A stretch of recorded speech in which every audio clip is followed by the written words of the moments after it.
nk'igihe cy'ibigori bajyamo bakarimbagura, byaba byeze bagasarura biteze. Ababangamiwe n'abaturage baturiye ibikorwa by'ubucukuzi bw'amabuye y'agaciro bikorerwa mu gishanga kiri hagati y'umurenge wa Kibirizi n'umurenge wa Ndora muri aka karere ka Gisagara. Bavuga ko ababikora binyuranyije n'amategeko, babangiriza imyaka abandi bakabahohotera. Niyatuma bagira urugomo nkuru.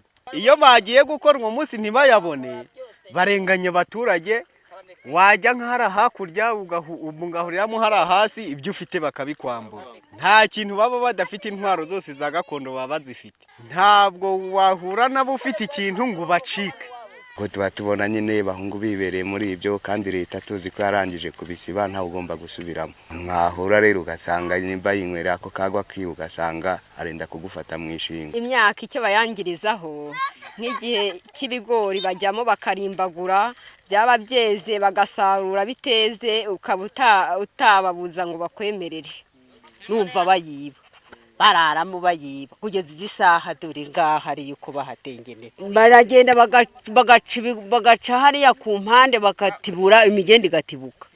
Ni abajura aribo bitanga ibyihebe, aribo bafata umugore ku ngufu, bagafata umwana w'umukobwa kumva avuye Karama aza muri Kibirizi na Ndora. Iyo uvuye kwa hana nijoro baramwambura. Aba baturage barasaba ko inzego bireba zabafasha iki kibazo kigakemurwa, kuko ngo kibangamiye imibereho n'iterambere byabo. Muzanye nk'umuntu wenda nka leta izanye umuntu akabikora byemewe n'amategeko, natwe nk'abaturage tukahabona akazi. Tukaba dusaba kugira ngo mu nzego zishoboka mudukorere.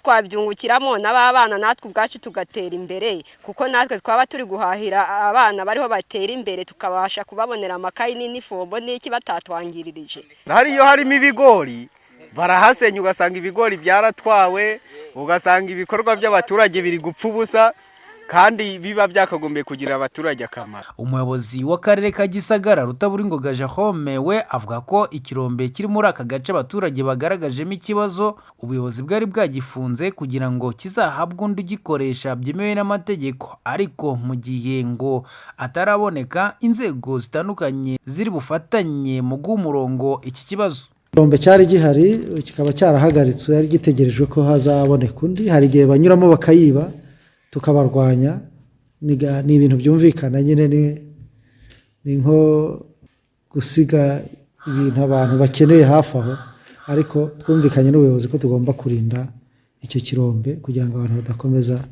kuyiba mu mabuye.